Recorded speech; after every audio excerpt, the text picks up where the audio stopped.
नमस्कार, प्रभात साक्षी न्यूज नाटक और आप सभी का स्वागत है। उत्तर प्रदेश के मुख्यमंत्री योगी आदित्यनाथ ने एक ऐतिहासिक कीर्तिमान स्थापित करते हुए राज्य के सबसे लंबे कार्यकाल वाले मुख्यमंत्री बनने का गौरव हासिल कर लिया है। उन्होंने स्वतंत्र भारत में उत्तर प्रदेश के पहले मुख्यमंत्री पंडित गोविंद बल्लभ पंत का 8 वर्ष 127 दिन का रिकॉर्ड तोड़ते हुए अब तक 8 वर्ष 4 माह और 10 दिन का प्रभावी कार्यकाल पूरा कर लिया है। देखा जाए तो यह कार्यकाल केवल समय की गणना नहीं बल्कि एक युग परिवर्तन की गाथा भी है। उत्तर प्रदेश में 3 वर्ष से ज्यादा मुख्यमंत्री पद पर रहे अन्य मुख्यमंत्रियों के कार्यकाल पर नजर डालें तो सामने आता है कि गोविंद वल्लभ पंत 8 वर्ष 127 दिन मुख्यमंत्री रहे, मायावती 7 वर्ष 127 दिन मुख्यमंत्री रहीं, मुलायम सिंह यादव 6 वर्ष 274 दिन राज्य के मुखिया रहे, संपूर्णानंद 5 वर्ष 345 दिन सीएम पद पर रहे, अखिलेश यादव 5 वर्ष 4 दिन तक मुख्यमंत्री रहे और नारायण दत्त तिवारी 3 वर्ष 314 दिन तक मुख्यमंत्री रहे। लेकिन अब योगी ने सबका रिकॉर्ड तोड़ दिया है। देखा जाए तो योगी आदित्यनाथ का यह कार्यकाल न सिर्फ राजनीतिक स्थिरता का प्रतीक है बल्कि शासन के प्रत्येक क्षेत्र में सुधार, पारदर्शिता और दृढ़ इच्छा शक्ति के साथ विकास की गति को अभूतपूर्व ऊंचाइयों तक ले जाने वाला कालखंड भी है। अपराध और अराजकता से जूझते यूपी को मुख्यमंत्री योगी ने नए उत्तर प्रदेश में बदलने का काम किया, जहां कानून का राज सर्वोपरि है और शासन व्यवस्था सुशासन का पर्याय बन चुकी है। हम आपको बता दें कि विगत 8 वर्षों में योगी सरकार ने प्रदेश को बुनियादी ढांचे, निवेश और रोजगार के क्षेत्र में नए आयाम दिए हैं। गोरखपुर से एम्स की स्थापना हो, पूर्वांचल एक्सप्रेसवे, बुंदेलखंड एक्सप्रेसवे या फिल्म सिटी जैसे कई मेगा प्रोजेक्ट्स इसके उदाहरण हैं। प्रधानमंत्री आवास योजना, मुफ्त राशन वितरण, उज्ज्वला योजना, कन्या सुमंगला और मिशन शक्ति जैसी योजनाओं के माध्यम से राज्य के करोड़ों लोगों के जीवन में सकारात्मक बदलाव आया है। इतिहास की इस निर्णायक घड़ी में योगी आदित्यनाथ न केवल उत्तर प्रदेश के सबसे लंबे समय तक सेवा देने वाले मुख्यमंत्री बने हैं बल्कि एक ऐसे नेता के रूप में स्थापित हुए हैं जिन्होंने राज्य को राष्ट्र निर्माण का अग्रदूत बनाने की दिशा में ठोस कदम उठाए हैं। हम आपको बता दें कि उत्तर प्रदेश जो भारत का सबसे बड़ा जनसंख्या वाला राज्य है, लंबे समय तक विकास के सूचकांकों पर पिछड़ता हुआ माना जाता था, किंतु 2017 में योगी आदित्यनाथ के मुख्यमंत्री बनने के बाद राज्य ने शासन, कानून व्यवस्था, बुनियादी ढांचे, निवेश और सामाजिक योजनाओं के क्षेत्रों में उल्लेखनीय प्रगति दर्ज की है। साथ ही अयोध्या में श्री राम मंदिर निर्माण कार्य और काशी विश्वनाथ धाम कॉरिडोर जैसे प्रोजेक्ट्स ने राज्य की धार्मिक पहचान को भी सशक्त बनाया। योगी के कार्यकाल में पर्यटन में भी वृद्धि हुई, जिससे रोजगार के नए अवसर पैदा हुए।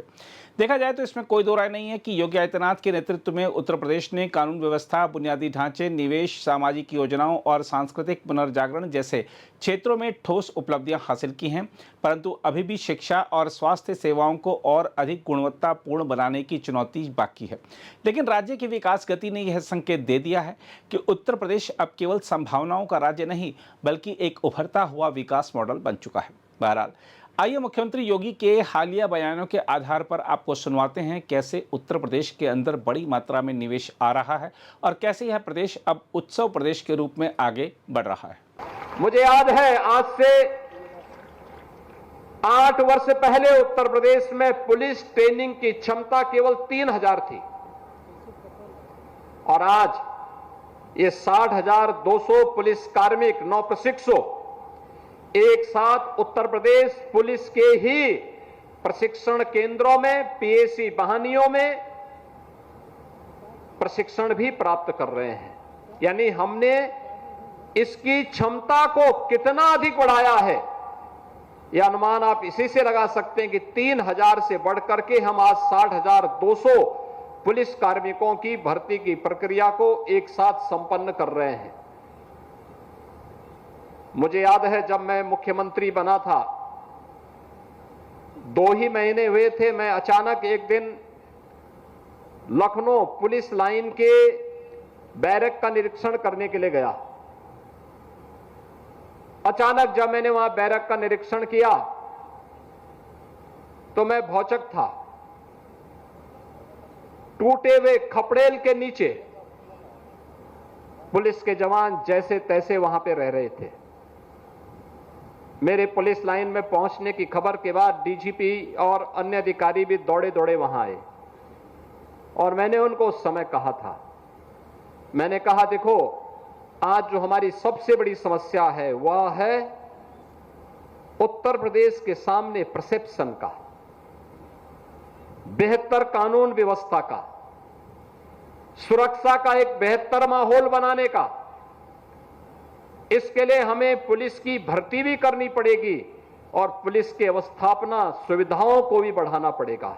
एक साथ प्रस्ताव तैयार करिए, हर एक पुलिस लाइन में, हर थाने में, हर पीएसी की बहानियों में अवस्थापना सुविधाएं इतनी बढ़ाइए कि वहां पे रहने वाले पुलिस कार्मिक जब उन्हें ड्यूटी के बाद अवकाश मिले तो वे जाकर के वहां आराम से रह भी सकें, एक सुरक्षित माहौल में रह सकें।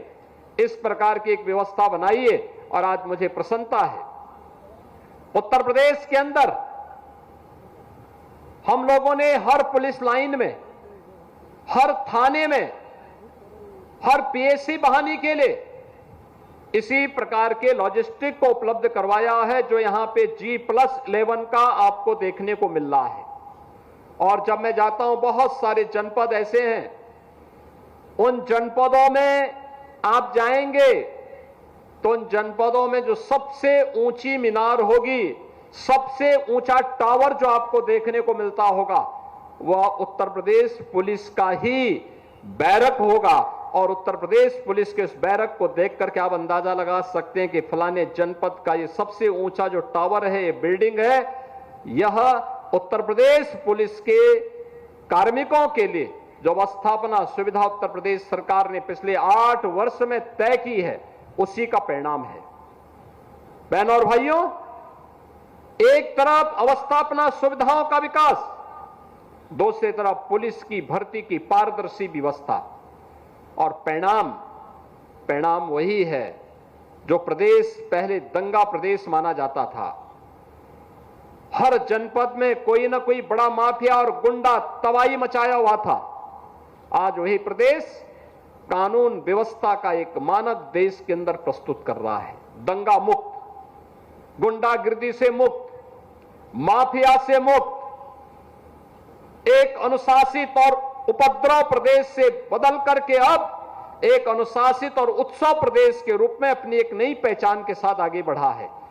याद करिए, आज से 8 वर्ष पहले उत्तर प्रदेश में कोई निवेश के लिए नहीं आना चाहता था।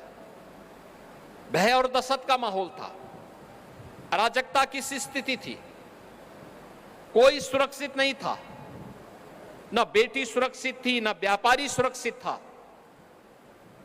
न आम नागरिक सुरक्षित था। असुरक्षा के माहौल में निवेश नहीं हो सकता। उपद्रव के माहौल में बेहतर भविष्य के सपने को साकार नहीं किया जा सकता। उपद्रव और अराजकता के माहौल में भविष्य के सुनहरे सपने नहीं बुने जा सकते। अगर भविष्य के सुनहरे सपनों को बुनना है, उत्साहपूर्ण माहौल तैयार करना है, उमंग और उत्साह का माहौल तैयार करना है, तो हमें उसके लिए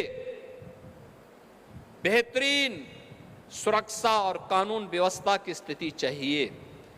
और उत्तर प्रदेश में पिछले 8 वर्ष के अंदर जो माहौल बेहतरीन सुरक्षा का, कानून व्यवस्था का प्राप्त हुआ, आज उसका परिणाम है कि हमें अब तक 45 लाख करोड़ रुपए के निवेश के प्रस्ताव प्राप्त हुए हैं। 45 लाख करोड़ में से 15 लाख करोड़ रुपए के निवेश के प्रस्तावों को हम लोगों ने जमीनी धरातल पर उतारने का काम किया है। ये 15 लाख निवेश के प्रस्ताव, और अभी आपने देखा होगा कि हम लोगों ने अभी उत्तर प्रदेश के अंदर जिस प्रकार के कार्यक्रम को आगे बढ़ाया है, वह खासतौर पर उत्तर प्रदेश में अभी हाल ही में इसी उन्नाव जनपद के लिए हम लोगों ने कुछ नए कार्यक्रम प्रारंभ किए हैं। औद्योगिक निवेश के लिए लगभग 22,000 करोड़ रुपए के निवेश के प्रस्ताव अकेले उन्नाव जनपद के लिए ही हमारे प्रारंभ होने जा रहे हैं। और इसी के साथ ही यहां पर हम लोगों ने एक एक्वा ब्रिज ग्रुप के द्वारा भी 4000 करोड़ रुपए के निवेश का प्रस्ताव यहां पर आने जा रहा है, इसी जनपद में आने जा रहा है। इसके साथ ही यहां पर एक कैनपेक इंडिया लिमिटेड के द्वारा भी यहां पर 1300 करोड़ रुपए के निवेश के प्रस्ताव यहां इसी जनपद के लिए तैयार होने जा रहे हैं। इसके साथ ही UB beverage India private limited के द्वारा भी 2200 करोड़ रुपए का निवेश का यहां पर प्रस्तावित किया गया है और ओम लॉजिस्टिक लिमिटेड के द्वारा भी 150 करोड़ रुपए के यहां पर निवेश के प्रस्ताव भी प्रारंभ किए गए हैं। अगर यहां पर निजी क्षेत्र का निवेश आ रहा है तो राज्य सरकार ने भी इसमें पीछे अपने आप को नहीं रखा है। याद रखना, देश की आजादी की लड़ाई में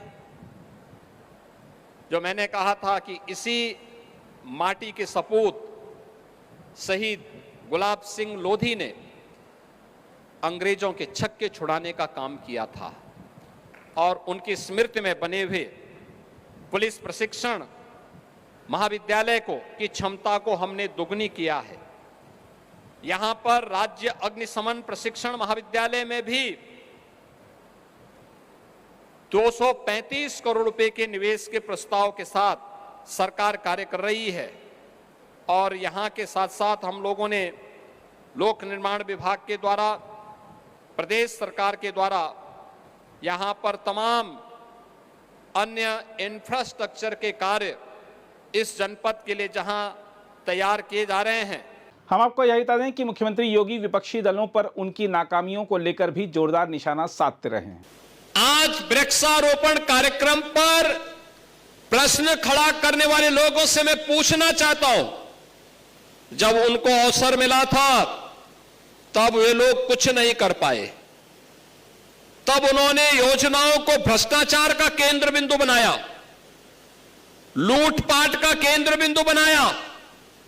आज हमारी सरकार 1 डिस्ट्रिक्ट 1 प्रोडक्ट दे रही है, 1 डिस्ट्रिक्ट 1 क्रॉप दे रही है और इन लोगों ने, समाजवादी पार्टी रही हो या कांग्रेस या बहुजन समाज पार्टी, इन लोगों की सरकार थी, इन लोगों ने 1 डिस्ट्रिक्ट 1 माफिया दिया था। 1 डिस्ट्रिक्ट 1 माफिया।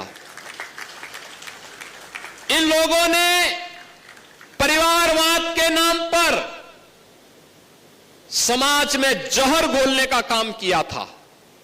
ये माफिया जंगलों के अवैध कटान करवाते थे, ये माफिया अवैध खनन कराते थे, ये माफिया जमीनों पर कब्जा करते थे, ये माफिया अराजकता का तांडव करते थे, गरीबों पर अत्याचार करते थे।